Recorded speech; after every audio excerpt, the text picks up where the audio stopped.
तर सध्या तरी आमच्या घरी सुट्टीचं वातावरण दुपारचं हे असंच आहे. तर कालच्या शनिवारी बाजार काय केला नाही, त्याच्यामुळे आज सकाळी सकाळी इकडे भाजीपाला आणण्यासाठी मी चाललेली आहे. दुपारी ऊन खूप जास्त राहिले, सायंकाळी 6 पर्यंत ऊन राहिले. आणि दुसरी गोष्ट म्हणजे आंबे इतके जास्त आलेत ना, 8 दिवस झाला आम्ही आंबे काय आणले नाही, कारण की उष्णतेमुळे हे असं होते. आता म्हणलं जाऊ द्या, नंतर पाऊस आल्यावर खायची इच्छा होत नाही.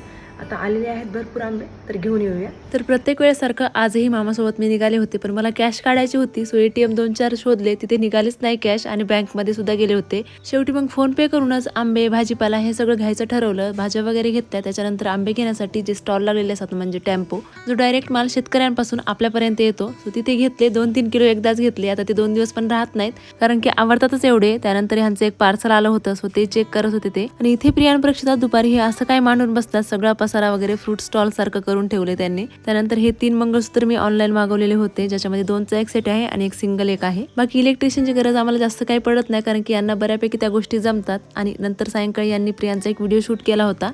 If I learn that 7 into 8 is equals to 56, does that mean I am educated? त्यानंतर रात्रीच्या स्वयंपाकामध्ये इथे मी कांदा टाकून भेंडी बनवली होती, जी खूप जास्त टेस्टी झाली होती. आणि परत संध्याकाळी असा पसारा प्रक्षिता काढून बसली होती. बाकी या सुट्ट्या तुमच्या कशा जातात कमेंटमध्ये मला नक्की कळवा.